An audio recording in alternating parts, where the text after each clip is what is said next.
UFC Vegas 114, Emmett versus Vallejos goes down Saturday, March 14th. I'm going to break down every fight on the card. Let's get into it. Kicking things off, we've got women's strawweights. Piera Rodriguez taking on Sam Hughes in a rematch. For Piera Rodriguez, she has very strong wrestling. She's able to land tons of takedowns in each fight. And although she will eventually get tired overall, it is impressive how consistently she's able to work the fight to the ground. But if she ends up on her back, she's not too strong there. We haven't seen her on her back a lot, but it's pretty clear she doesn't have a lot of good skills to get back up if her back hits the canvas. Piera's striking has improved quite a bit, and I would say she has the power advantage in this fight because Sam Hughes doesn't hit super hard. But, as I already alluded to, Piera Rodriguez does consistently slow down as the fight goes on, particularly in round 3. And when these two first fought each other, it was Sam Hughes who was really able to dial up the volume in that final round where Piera Rodriguez started to slow. And yeah, Sam Hughes managed to snag that third round. And in Piera Rodriguez's most recent fight against Sousa, we saw that she slowed down in the third round there too. Sam Hughes, on the other hand, has no difficulties with the stamina, and she's going to utilize her cardio by moving forward non-stop. I will say, though, the problem with her is she doesn't really have any power on the strikes. I think that's one of the reasons why she lost to Rodriguez the first time. Yeah, she got taken down a lot, but none of those takedowns really ended up being consequential. It's just that when Sam Hughes throws, even when she throws with volume, there's not really anything behind the strikes. So even though she's been improving, I still think the lack of power is an issue for her, and probably her biggest issue in this fight. Another issue is the inferior wrestling. Piera Rodriguez has the ability to take down Hughes, but Hughes, I think, is going to struggle a little bit more to take down Rodriguez because she has good takedown defense. However, if Hughes ends up on top, given the difficulties Rodriguez has from her back, I think Hughes might be able to mount some control time and also do a lot of damage. You see, she's pretty nasty with the ground and pound. She works elbows, and oftentimes she'll look to get to the crucifix position as well. She can also take the back and flatten people out. Yeah, ultimately, I kind of like Sam Hughes here as an underdog. I already played her at plus 130, even though she has less power and her wrestling's a little bit worse. I like her because I think she can pretty reliably win the third round because Piera Rodriguez slows down, and then all she has to do is just win one of the other two rounds. And if she can land a takedown, I think she'll have one of those rounds secured. So, close fight. It is a rematch, but give me Sam Hughes to get this one done via decision and even out the score with Rodriguez. It's bantamweights up next. Elijah Smith taking on Su Young Yu. So Elijah Smith, he's pretty large for a division, and you see he's got 3 inches in height, 5 inches in reach over Yu here. And also he's an athlete, right? He's incredibly strong. You know, if he gets taken down, as we'll talk about in a second, he can just pop right back up. He is pretty easy to take down. I think that is worth noting. And if he goes against someone who's very proficient in taking the back, and Yu's somewhat proficient in taking the back, I just don't think Yu really has the long enough limbs to subdue Smith. So even though Smith gets taken down a lot, he can usually pop back up pretty easily. I still have a lot of unknowns about this guy. You know, he's coming to the UFC, he's been a favorite in each of his fights so far, and I'm not 100% sure what to make of him. He looks like he can sort of slow down in fights. His striking, his boxing is somewhat clean. There are no durability concerns that I've noticed. And yeah, he does show heart. If he gets put in a bad position, he can usually fight his way out of it. He's usually trying to strike in a lot of grappling exchanges, which is good because that means he can earn credit on the judges' scorecards by being active with his striking. It's just, I don't really know how good this guy is overall. But Su Young Yu, this guy is not someone you can accuse of having poor fight IQ, right? He fights smart, but oftentimes that means he's doing a lot of nothing. He obviously doesn't have a lot of range on the feet. He often just waits for opportunistic times to throw strikes. He's got some nice calf kicks, has decent boxing.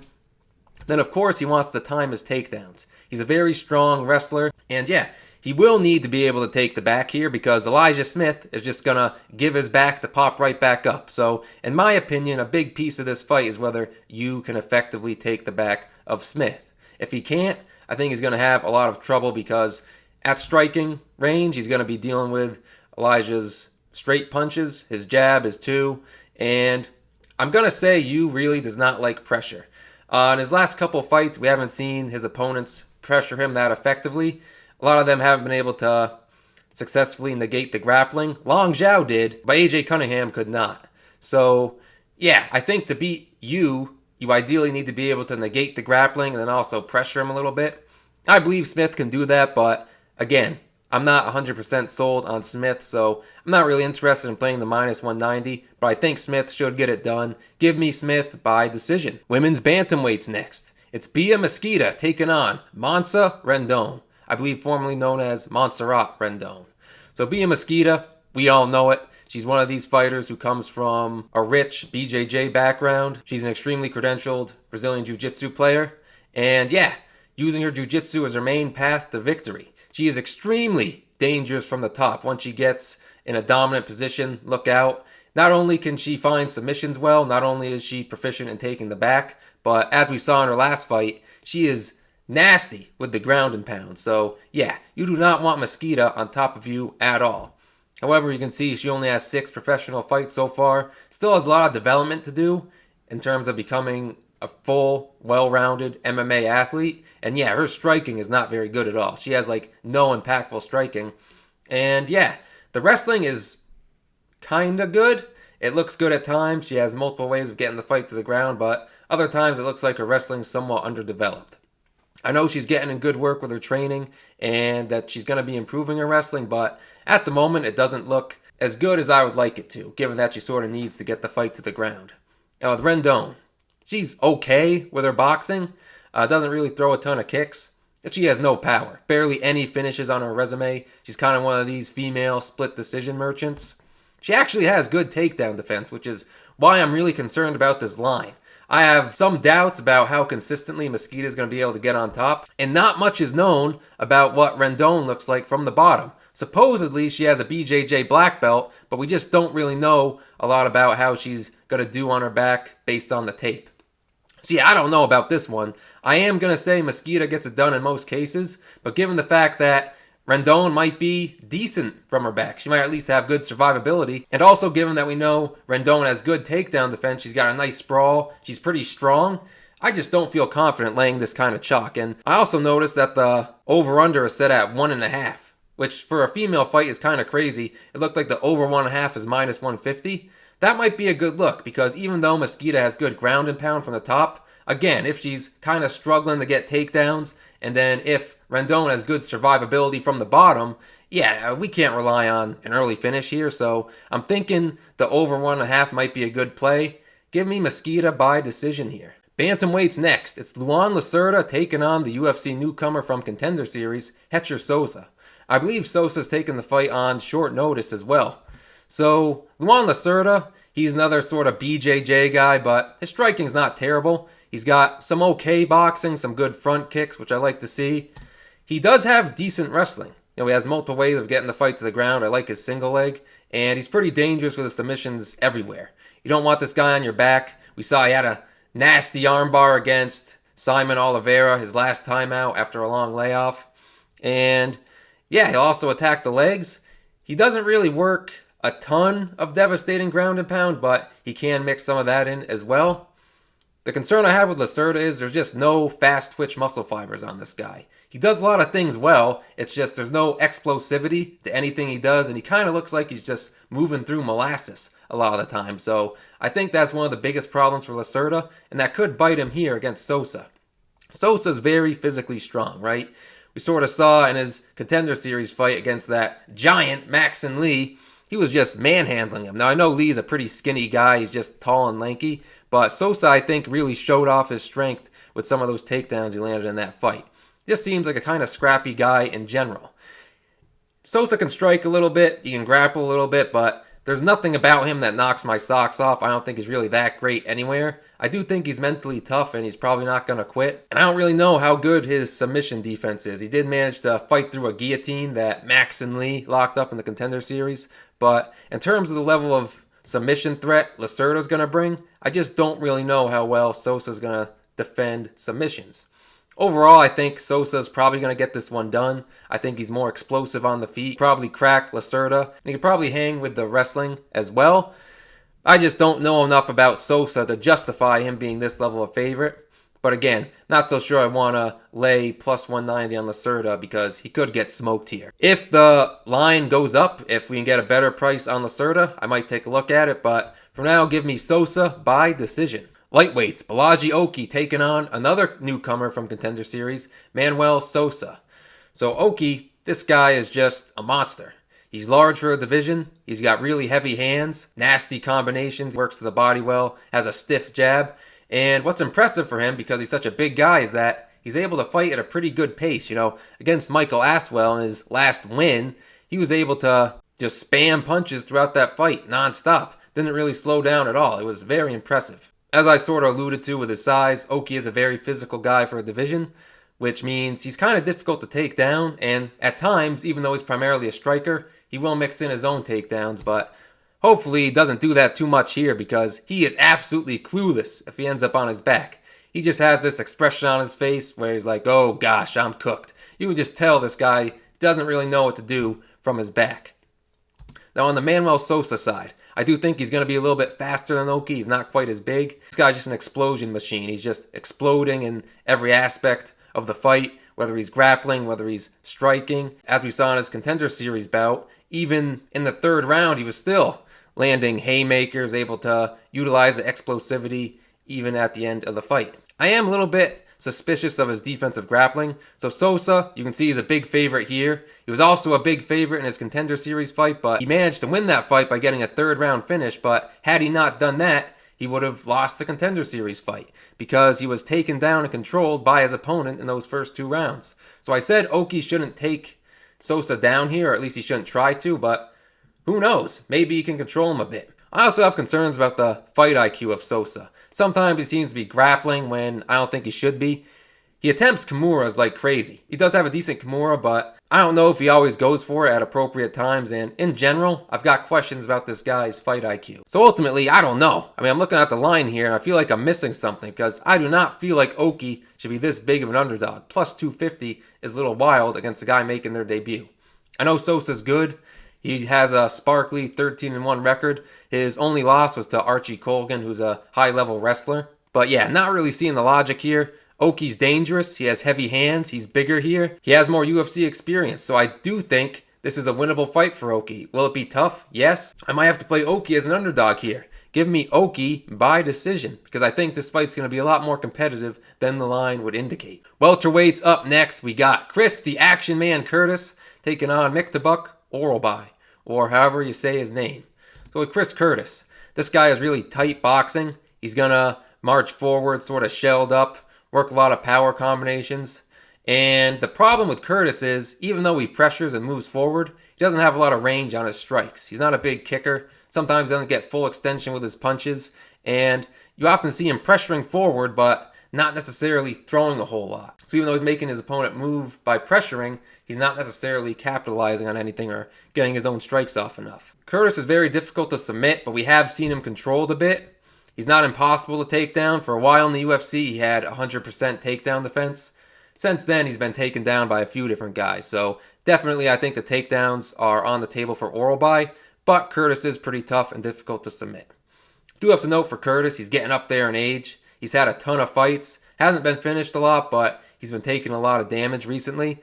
Also now he's cutting down to 170 instead of 185, which I imagine is quite difficult for his body. On the Orolbai side, this guy is pretty dangerous everywhere, I'd say. He's got a sharp 1-2, has pretty heavy hands with his boxing, moves pretty well, he can go in and out, decent stamina. He is going to have a speed advantage here, I think. I do think in general he's going to move a lot better than Curtis. He's younger, obviously, and probably has more explosivity. Also, Orolbai has relentless wrestling. So even if Curtis is able to stuff a few takedowns, I think we're going to see Orolbai land some takedowns here and possibly get off a little bit of ground and pound. Chris Curtis is difficult to hold down and finish once you get him to the canvas, but I do think we'll see some takedowns from Orolbai here. Overall, this is kind of a strange matchup. It's kind of hard for me to break down Chris Curtis fights because I'm just waiting for his durability to crack overall. But yeah, I do think Orolbai could hurt him here, and I also think he can land takedowns. Chris Curtis could also hurt Orolbai. That's on the table. But yeah, I think there are just too many advantages here in favor of Orolbai. He can work in some grappling. He has more speed. He's younger, probably more durable at this point. So yeah, give me Orolbai by decision. Oh boy, we got middleweights. Brad Tavares taking on Eric Anders. Brad Tavares, he's got pretty clean striking. Decent front kicks, calf kicks, solid 1-2, and his footwork is pretty solid as well. Historically, he's had excellent takedown defense. You know, Jun Young Park, of all people, actually managed to take him down recently, but prior to that, this guy just seemed impossible to take down. And that's pretty important for this fight since Anders is a guy who will try to get the fight down, but holy smokes. Not only does Brad Tavares have pretty significant chin issues at this point, it just seems like he doesn't have the ability to make his opponents respect him. People just march him down, not really caring about what Tavares throws back in their direction, and that's a problem. That means Tavares gets pressured, and then if he's getting pressured, his opponent can start to just wail at his head and exploit that chin. So at this point, we have pretty severe concerns about Tavares, although he is pretty skilled overall. Now with Eric Anders, he's a lot slower than Tavares. He's pretty stiff. His striking's really not great. He's just sort of gonna lumber forward, put on some consistent pressure. Honestly, the wrestling isn't great for Anders as well. He's not a super high-level grappler in my opinion, although he does do some grappling competitions on the side of MMA. He sort of just seems too high on his takedowns a lot, and even though he's big and strong, that's not enough to help him force the fight to the canvas when he needs to a lot of the time. So I think Tavares can probably defend a lot of the takedowns. I mentioned Tavares' chin, but Anders' chin is looking bad too. These guys are both in their late 30s. They've taken quite a bit of damage, and yeah, I've got concerns about the durability for both. Ultimately, a close line here makes sense. I'm going to lean ever so slightly to Tavares because, as I mentioned, Anders is pretty stiff with his striking, and he doesn't have the best wrestling, so I imagine Tavares can defend a lot of takedowns, land the cleaner strikes on the feet. He might be able to land some good calf kicks on Anders and then catch him with straight punches as he's lumbering in. But yeah, I just don't really trust either of these guys. I think either man's chin could give out here, and even though I think Anders is less skilled, I do believe there's a world where he just sort of overwhelms Tavares with pressure because Tavares I just don't think has a lot in the tank. But give me Tavares by decision. Flyweights now, it's Bruno Silva taking on Charles Johnson. Bruno Silva has pretty solid power for flyweight. You notice that he has quite a few finishes on his resume. He's able to just sort of explode forward with combinations. He can get in and out pretty well. He's pretty fast despite the fact that he's getting older. And his grappling's pretty solid as well. He can wrestle offensively, but he's really hard to control on the mat. And then, as we saw in his last fight against Park, he's able to do pretty well once he gets back control. So across the board, I'd say the grappling of Silva is pretty solid. Sometimes when Silva's firing in with those explosive combination entries, he just sort of times them poorly. He enters when his opponent's ready. He doesn't set them up well. He'll sort of take a false step and just charge in, which is not good against guys who are able to time those entries. So, yeah, although Silva's doing a good job in striking at some points in his fights, there are also times when he just sort of charges in recklessly, and that's something that could cost him as his durability starts to fade. So Charles Johnson, I gotta put it in all caps. This guy is one of the least reliable fighters in the UFC. At times, he's finishing the current champion Joshua Van, finishing Lonnie Kavanaugh, who just beat Brandon Moreno. And then there are other times he's getting knocked out by Alex Perez. Granted, I think Perez is a good fighter, but holy smokes, Charles Johnson is kind of all over the place. Really unpredictable. It seems like if you just bet whoever the underdog is in all of his fights, you'd be rich. But even though he's unreliable, Charles Johnson is skilled everywhere. He's an excellent striker. He's got solid grappling across the board. From a skill perspective, there aren't really any concerns I have about Johnson. And yeah, he's also great from a conditioning perspective. He's fast. He's fairly strong despite being skinny. If he wants to, he can just come forward nonstop. That's kind of what he did to Lonnie Kavanaugh. Just applied nonstop pressure that Kavanaugh couldn't handle. And yeah, he just broke him. Now, in this fight, that sort of strategy could cause some issues because we did see Charles Johnson get finished for the first time against Alex Perez. So we can't necessarily bank on his durability and chin, which makes him even less reliable. Ultimately, I do think Charles Johnson's a much better fighter. He does have a height and reach advantage here. I think he should poke at Silva with front kicks, just work his jab, sort of stay at range, catch him when Silva charges him blindly, and maybe clinch up a bit. So I think Charles Johnson's going to get this one done most likely, but not a chance I'm laying minus 185. Holy smokes. Give me Charles Johnson by decision, but yeah, I mean, be careful betting this fight because who knows what's going to happen. Charles Johnson fights are pretty difficult to predict. We got heavyweights. Vitor Petrino taking on Steven Asplund. Vitor Petrino, he's not super high volume, but he carries a lot of power in his strike. So that's one of the reasons why he probably doesn't need to be super high volume. People are so scared about the power he possesses that they're not going to come at him a whole lot, not going to get too aggressive. So he can sort of force his opponents to fall into like a low volume striking affair. But on top of the power, Vitor Petrino also has excellent grappling, and that's something he should probably leverage here.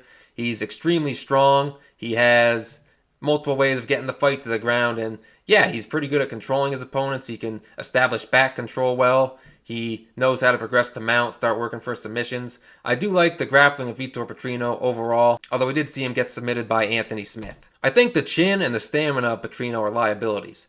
Granted, his only knockout loss is to Dustin Jacoby, a guy who's been knocking out everybody recently, but I don't think he has the best chin in the world. I think if people were more aggressive against him, we'd see it get exploited a bit more. And yeah, the stamina is also a concern. Like I said, Vitor Petrino can usually force his opponents to fight at a slower pace, which is good for him.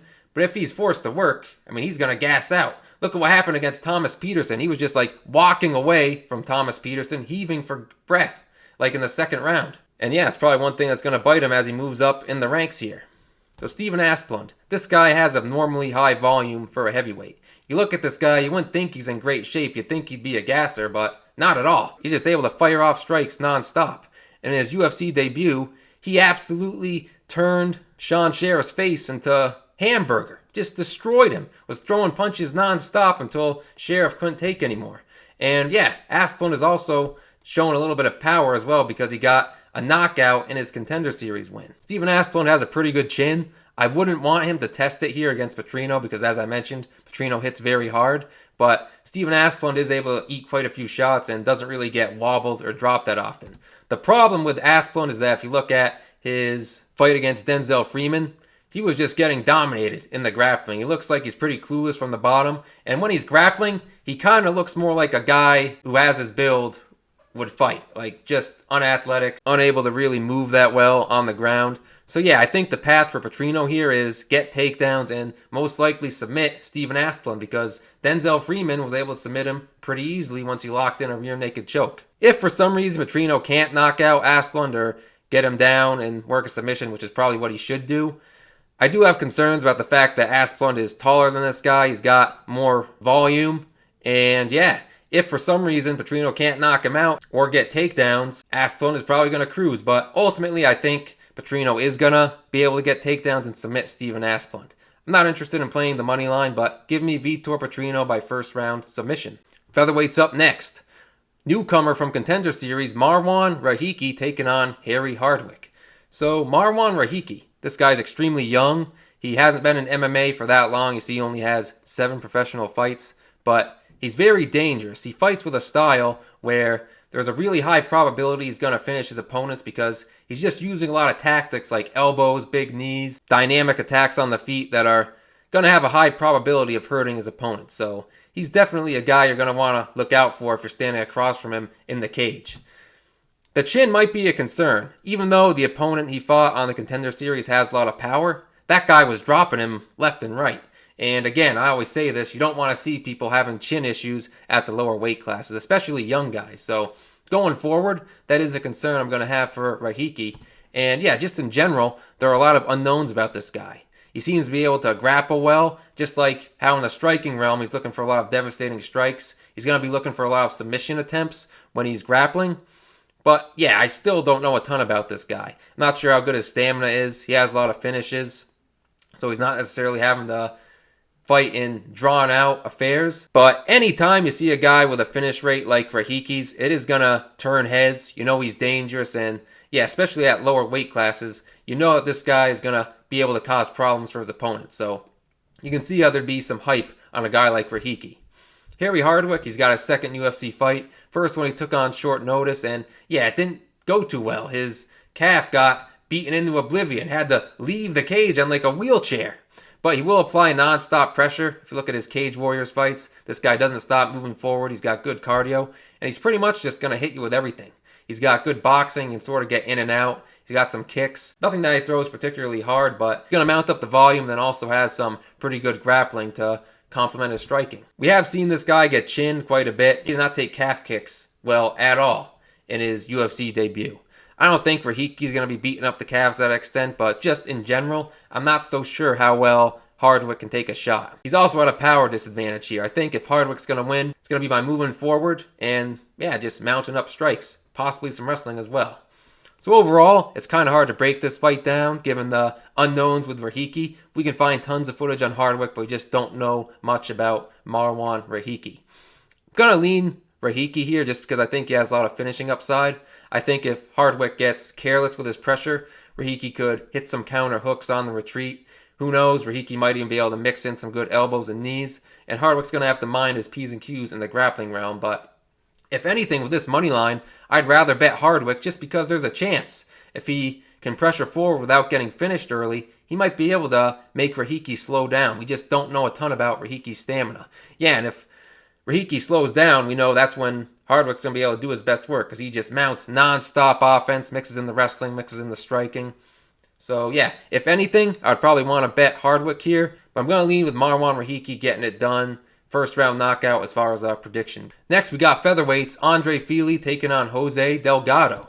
So Andre Fili, his game mostly revolves around staying at range, switching stances. He's going to look for jabs. He's going to look for straight punches. He's going to work some calf kicks, body kicks, really kicks to all levels from distance. And then occasionally he's going to mix in wrestling. When the time is right, he'll fight around on a double leg takedown. Doesn't have crazy submission ability or crazy control, but he can use those takedowns to sort of slow the fight down if he needs to, and yeah, possibly bank a little bit of control and get a little bit of ground and pound off.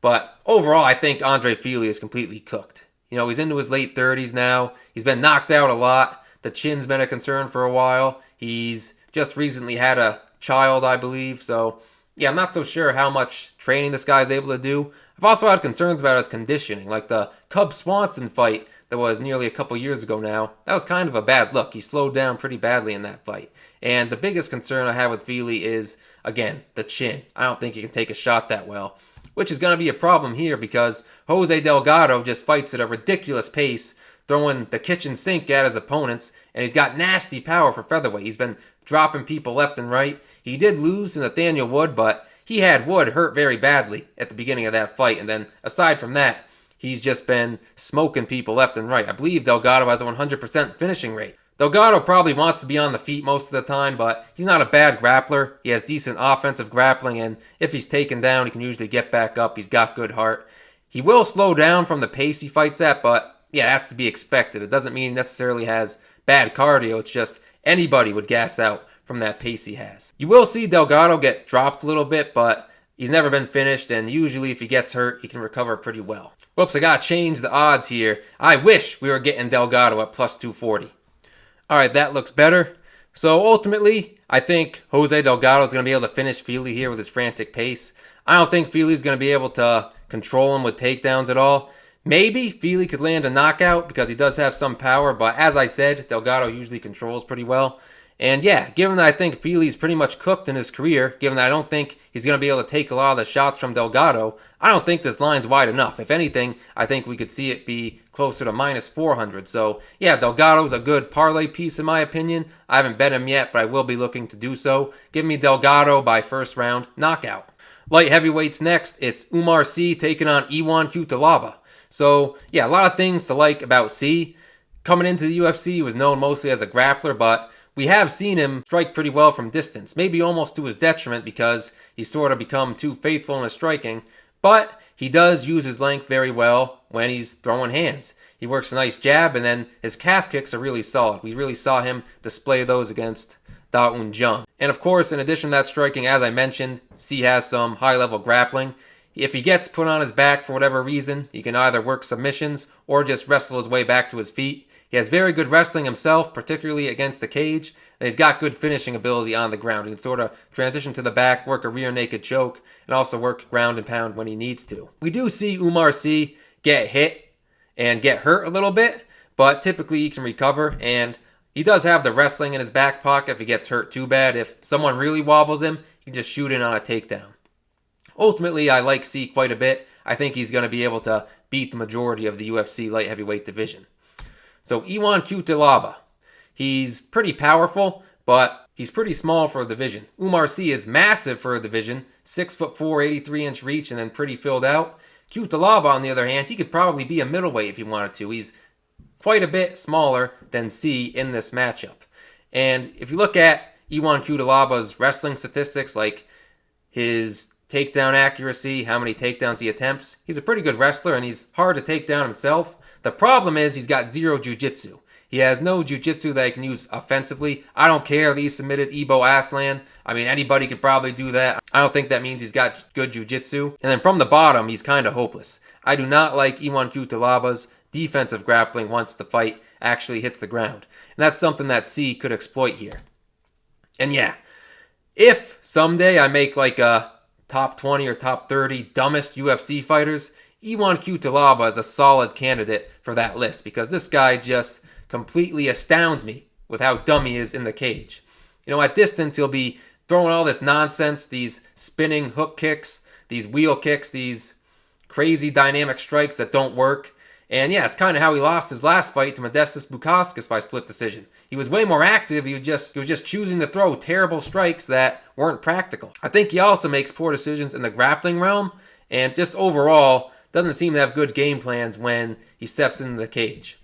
Honestly, in my opinion, this line is not wide enough. When I think about the paths to victory Cutelaba has, it's probably to hurt Sy somehow, but how does he do that? Sy's probably just going to keep his distance. Cutelaba doesn't have a lot of great ways of closing the distance. It usually just means probably, winging big overhands with his eyes closed like we saw Jesus Aguilar do yesterday. Even if he hurts Sy, I don't know if he's necessarily going to be able to finish him, and yeah, he could end up getting taken down if he gets overzealous in pursuit of a finish. Then if the fight's just staying at range, for the most part, I think Sy's going to be able to work some good calf kicks. We learned in the Cutelaba-Felipe Lins fight that Cutelaba has terrible calf kick defense, so we could see Umar beat up the legs pretty badly.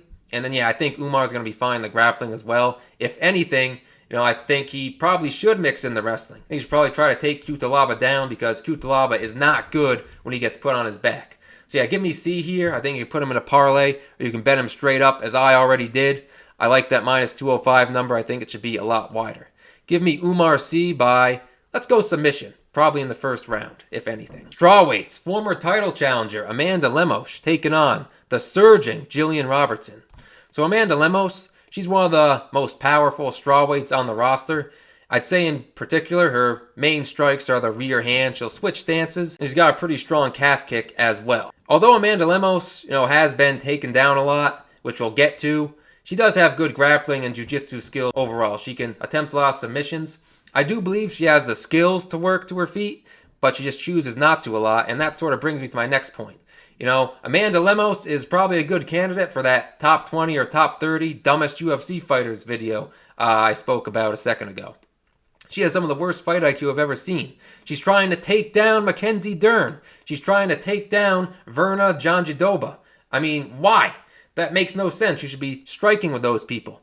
She's also attempting these stupid, low success rate submissions that make no sense. And also, in her last fight against Tatiana Suarez, she just looked horrible. I don't even know if that was so much fight IQ. That might just be showing her age a little bit. But there were portions of that fight where she was at range with Suarez and just was not throwing anything. So yeah, I think Lemos might sort of be cooked here. In addition to poor fight IQ, I think she's showing her age a bit, and I'm not so sure she has a ton left in the tank. Now, Jillian Robertson, on the other hand, like I said, she's just surging. She doesn't have a lot of power on the feet, which is probably one of her main weaknesses.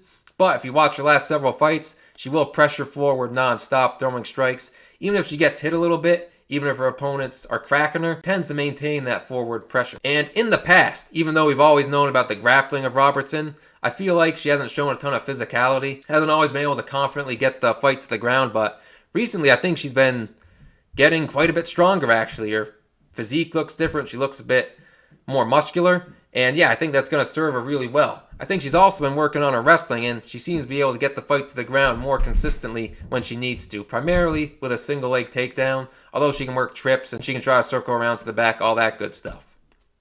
If she gets on top, or if she gets the fight down to the ground at all, yes, she's pretty much going to have an advantage over everybody.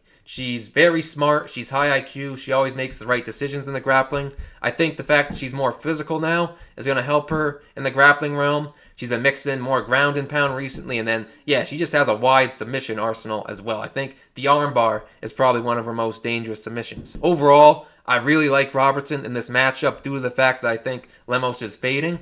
Maybe Lemos can crack her early, but if she doesn't get Jillian out of there, from what I've seen, I think Jillian's just going to continue to pressure forward. And yeah, if Lemos really is starting to fade in her career, and she has similar output to the Suarez fight, she could just fall behind on striking. Honestly, I think there's a world where Robertson wins this fight without even getting a single takedown. Now, of course, I do expect Robertson probably will get takedowns. The way Lemos could probably win this fight is if she actually uses her head and starts really selling out to defend takedowns. The problem is she often goes for submissions, and then even if she defends takedowns, she sort of doesn't disengage from grappling. She doesn't try to get back to space, which lets her opponent more opportunities to attempt additional takedowns. I think just based on career trajectory, this line should be a bit wider. Like I said, if Lemos really is slowing down, I think Robertson can win this fight without even using any wrestling. But Robertson just has so many options, right? I think she's got more volume. I think, she could just win minutes by cage pressing if she has to. But yeah, I do expect she'll probably get the fight to the ground, and Lemos probably won't be getting up if that happens. Give me Robertson by decision, although I do think she has multiple ways of finishing this fight if she wants to. Finally, in the main event, it's featherweights. Josh Emmett taking on Kevin Vallejos. Josh Emmett, we know he's pretty much a power puncher. Even though he doesn't have a ton of knockouts, he actually has just about as many decision wins as he does knockout wins. For featherweight, his power is incredible. Just ask Bryce Mitchell, who got brutally slept by Emmett a couple years ago.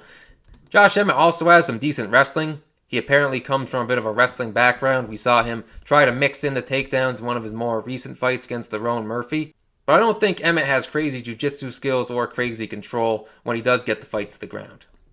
And in general, I just say he's not super technical. His striking isn't really skillful. He's just sort of coming forward, winging big punches. He will move his head off the center line a bit. He will do some things to sort of set up his strikes, but kind of just fights like a guy who's trying to send you to the shadow realm. Not really a lot of process, not really a lot of technical striking from Emmett, and not a lot of kicks either. For the Vallejos side, this guy kind of reminds me of Ilia Topuria a bit with his striking style. He's going to maintain a tight guard, pretty technical, pretty defensively sound, and yeah, mainly his game is just throwing power punches. He just waits for the right opportunities. He likes to throw the 2-3 combination a lot. He's going to throw the right hand fall by the left hook, and he's got incredible power. His grappling is not really that great. We haven't seen it get tested a lot. I don't think he's great at defending takedowns. I don't really know how good his get-up game is either. So far in his career, it hasn't cost him a lot. But yeah, I'm not really so sure Emmett's a good enough grappler to really exploit that. Maybe he can get some takedowns, but not really sure how much he's going to be able to control Vallejos. And yeah, the reason why I kind of agree with Vallejos being this big a favorite, maybe not quite minus 600, I do agree with him being a sizable favorite, is there's just a huge age gap here. Josh Emmett is now in his 40s at featherweight, whereas Kevin Vallejos is just in his early 20s. Extremely young, hasn't taken a lot of damage, and yeah, Josh Emmett, his chin might be fading a bit. We saw him get wobbled a bit by Lerone Murphy, of all people. And if Lerone Murphy can wobble you, holy smokes, Vallejos can send you to the shadow realm, the blank zone, if you will. So yeah, pretty simple. I don't really think Josh Emmett is going to be able to avoid a lot of the big punches from Vallejos. I think it's only a matter of time before Vallejos catches him and puts him out. Even if somehow this fight does go to decision, I'm going to say Vallejos is probably the one landing the more impactful strikes, getting more reactions. I just don't think Josh Emmett's going to be able to penetrate Vallejos' defenses. And I also don't think he's really going to be able to do a lot with the wrestling. So give me Vallejos by, we'll say, second round knockout. And there you have it. That's the entire card. If you guys enjoyed this video, leave me a like and consider subscribing to the channel. Also leave a comment letting me know what your prediction is for the main event or your prediction for any fight you find most intriguing. We've got non-stop UFC action coming up, so expect more videos in the future. See you guys later. Peace.